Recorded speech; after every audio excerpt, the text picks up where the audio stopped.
Brielle, say hi. Hi. Hey, sorry about that.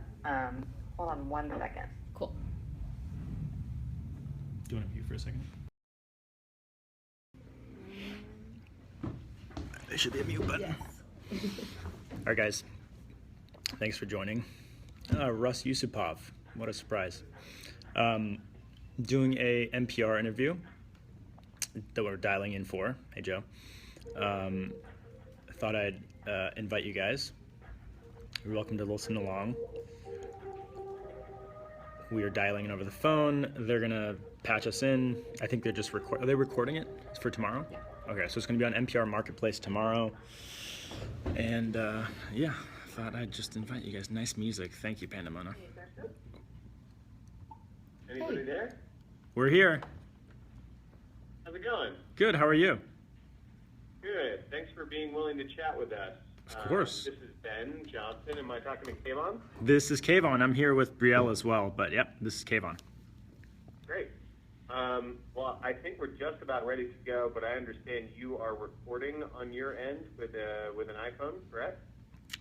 Brielle might be recording. I'm actually periscoping just to let people listen and watch behind the scenes. Are you okay with that?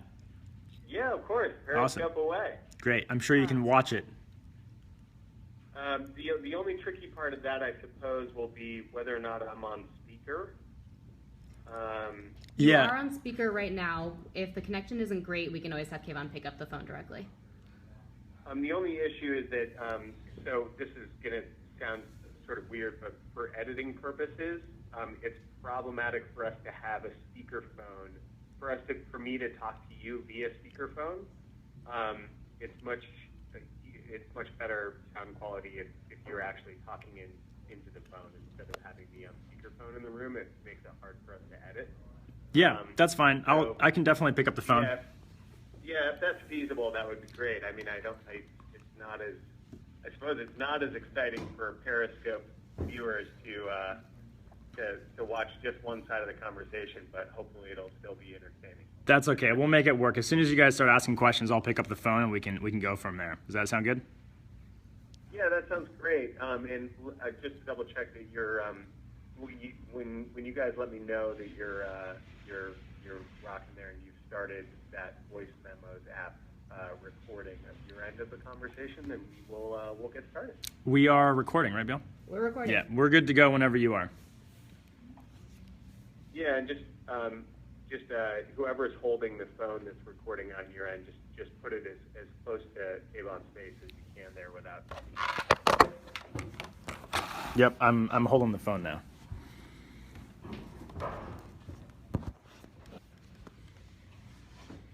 It's bake pour, yeah.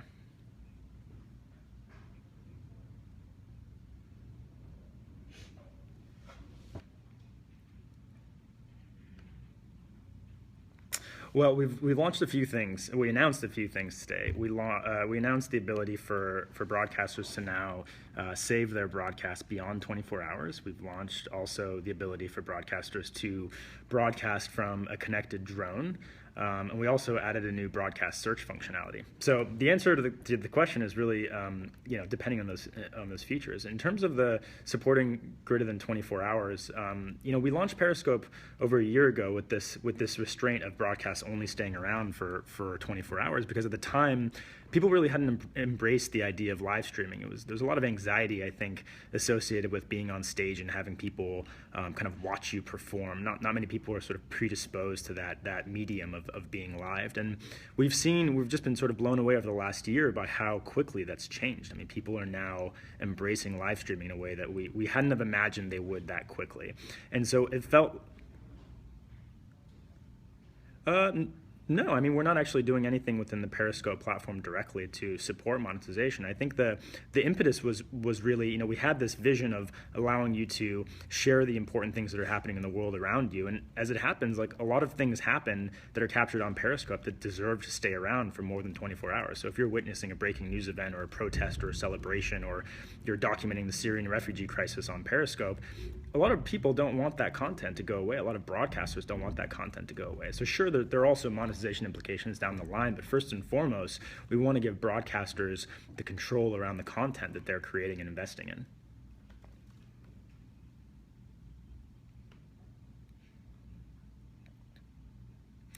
No, this is a move to make Periscope more like what we want Periscope to be. I think we started Periscope with the vision of letting you share the world in real time and letting you as a viewer see the world in real time. And all of these decisions, all of these features that we've added in different ways help further that mission. I mean, we talked about the 24-hour example and why that was important, but from the drone one is another one where we've seen emergent user behavior on our platform of people going above and beyond and sort of rigging up these complex setups to get their drones broadcasting through Periscope, because a lot of what they want to share, they want to share from 500 feet in the air, a couple thousand feet in the air. And we're looking for all kinds of ways to enable that type of behavior to help the Periscope community do what it's already doing, but more easily, more flexibly, and more creatively. So everything that we do in terms of how we invest our time in furthering the platform is really towards the end of making that mission more accessible for the people that are on the platform.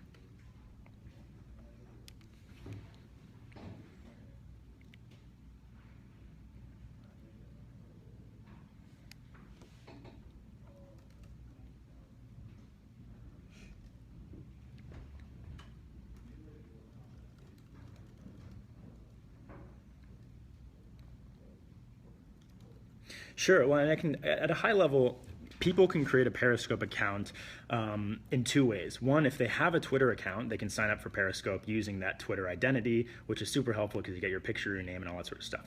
But we also let you sign up for Periscope with a phone number, so people who don't use Twitter or don't have a Twitter account, for example. But for people who are using Twitter, when they're broadcasting, we give them the option to share to Twitter. And the reason for that is because you or whatever account you're using, you've already established an identity and an audience on Twitter, and we want you, when you create your broadcast, to be able to share to that community.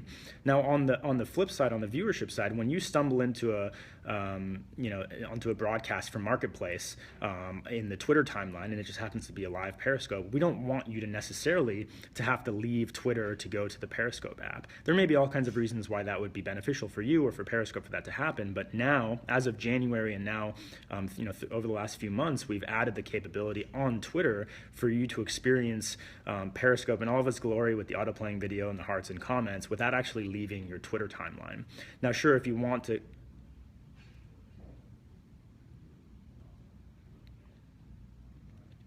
Exactly. Your Twitter audience can stumble into and watch your Periscope broadcasts in their Twitter timeline on iOS, on Android, and on the web.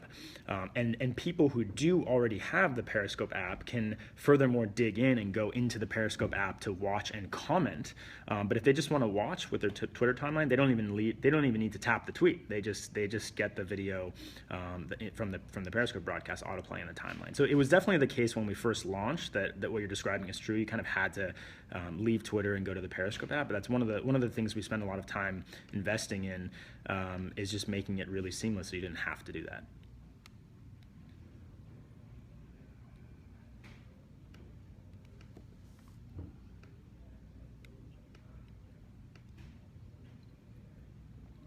It's a really good question. I think there are some technical reasons. There's a confluence of things that make right now a more tenable time for live streaming.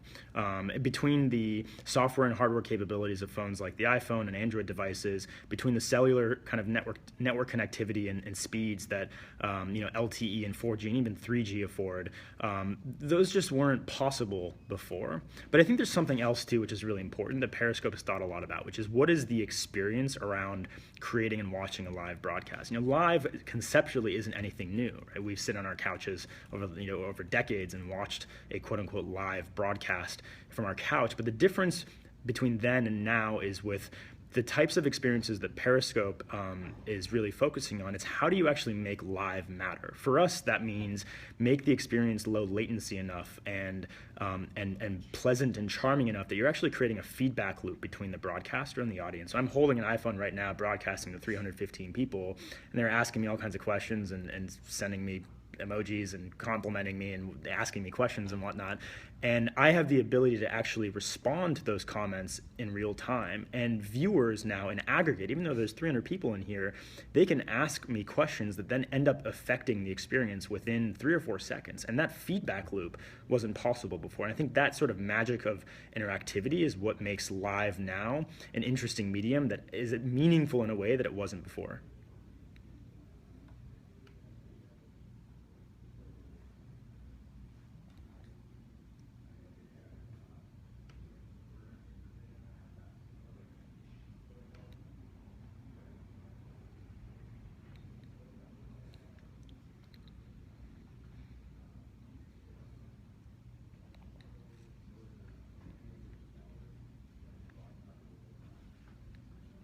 Absolutely. It's a spectrum of challenge, right? On one hand, you have the professional broadcaster on TV who can cut their feed whenever they want or has a highly curated feed. And even, stepping more close to the Periscope side of the spectrum, you have Marketplace. I mean, you guys do interviews all the time. Like I'm dialing in right now, and it's highly curated for you guys in the sense that you've chosen someone to dial in. We have a conversation, you've recorded it, you can air it.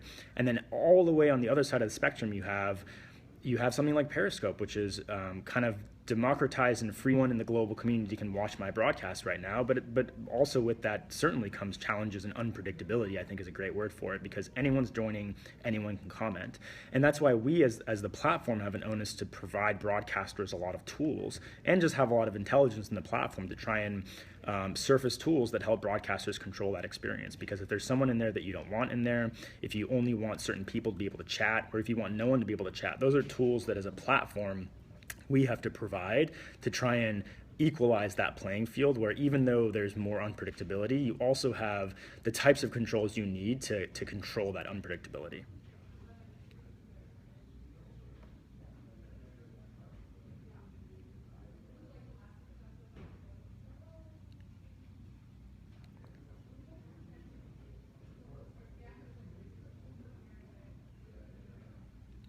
Right. That's also a challenge. And I think those types of challenges are addressed, there are a variety of ways that you can address those challenges. One is policy. Like, for example, we have policies as part of our terms of service that say you cannot broadcast someone else's copyrighted work.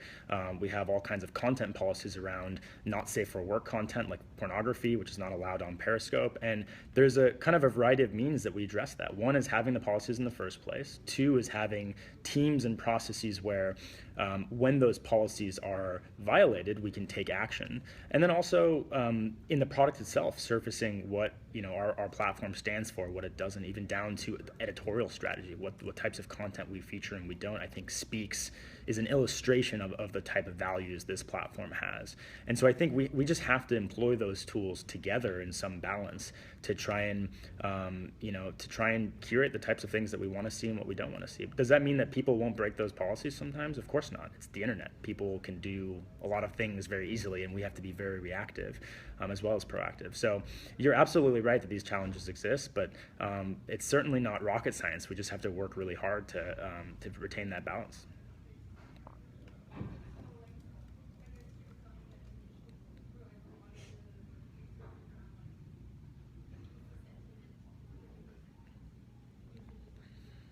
It's a really good question. I think when we started Periscope, we, like any other startup, we kind of had this really cheesy, ambitious kind of desire to create something that we felt like should exist in the world, without necessarily thinking through all the implications of how to get there or what it would be like and where we would go from there. And I think that kind of like naive approach is in some ways necessary to make progress. I mean, we very much thought of it as like, we should just give this a shot, and this probably should exist. It'd be really, really cool. Like, we want to be able to teleport someplace. Like, we can't actually make like a Star Trek-like teleportation device, so let's make the closest thing we can.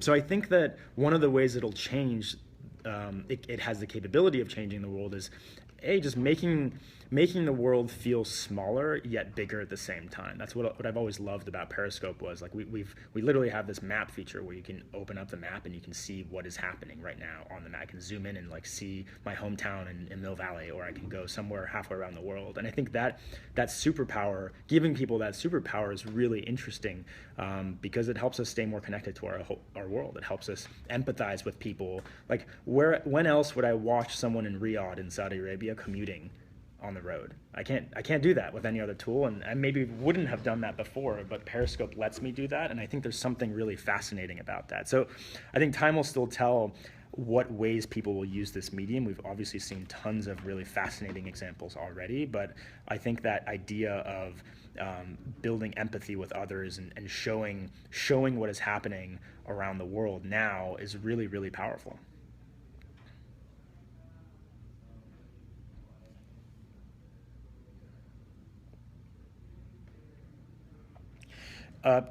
Periscope's growth has been phenomenal and has kept us up at night when we would have otherwise liked to sleep. So we announced in August that we had 10 million total users.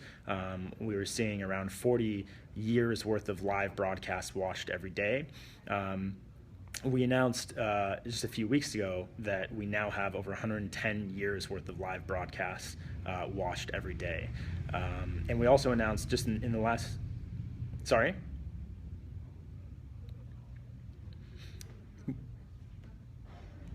We didn't announce any new numbers around user growth, and the reason for that is like we value the most indicative measure of our success is what we call time watched, which is the aggregate amount of time people spend watching every day. And the reason for that is because it is both inclusive of user growth and how much time those users spend watching. It doesn't do us any good to have 10 million people open a broadcast every day and then close the app in a second, right? That would be an indicative of very good user engagement, very good user growth, but very poor engagement. So time watched for us is a combination of those two things together. You can't get a significant increase in time watched without having a significant increase in users. So we want the focus of our platform, both internally and externally, to be that time watched metric. And so we've seen obviously phenomenal growth. We've also, the other measure that makes a lot of sense is how much are people actually broadcasting. So in January, we had a total of 100 million broadcasts. That's essentially like in a year's worth of time, 100 million broadcasts. Between January and March, that number became 200 million. So we doubled our broadcast number in just a few months. So by all accounts, we're really proud of how the platform has grown, and we're also proud of how people are actually using it amongst that, in that time.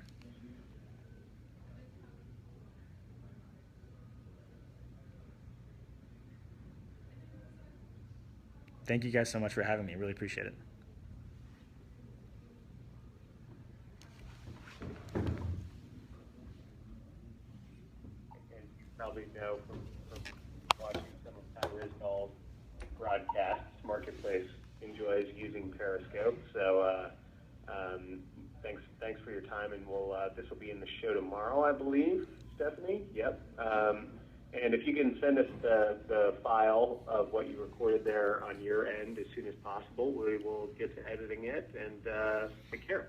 Awesome. Thank you so much. Really appreciate you having me on the show, and I look forward to listening to it tomorrow. Yeah, I hope you do. Absolutely. And give us a holler when you're in New York sometime. Come by the offices. Sounds good. Thank you so much. Talk to you soon. All right. Yep. Take care. Bye-bye. I didn't realize they were in New York.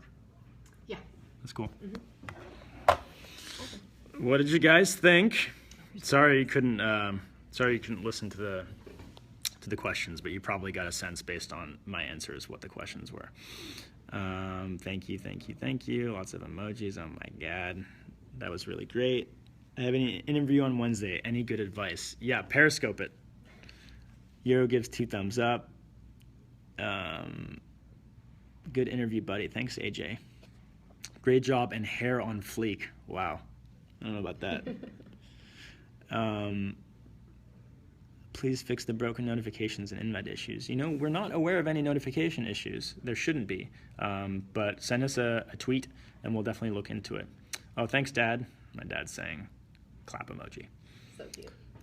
Very good job. Thank you, Remy. Remy, you're crushing it on Periscope. I enjoy watching your broadcasts. Thank you. They seem to forget Periscope won App of the Year. ONDAs are everything. More features on Apple TV. Oh, Raymond likes the Apple TV app. I like that. All right, guys. I think I have another meeting in 5 minutes. Okay. Well, I'm glad you were able to join. Office here. This is Jonah.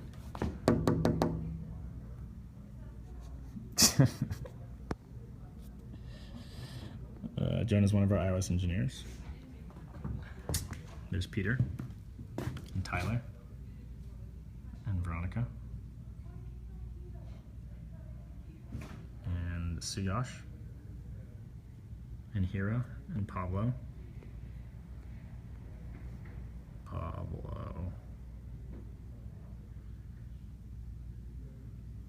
There's Sarah. I know. Sarah usually sits there. Anyway, that was fun. Scotch has a work from home day. Wait a second, Lily, why don't you log into your... All right, this has been great. I'll talk to you guys soon. Bye-bye.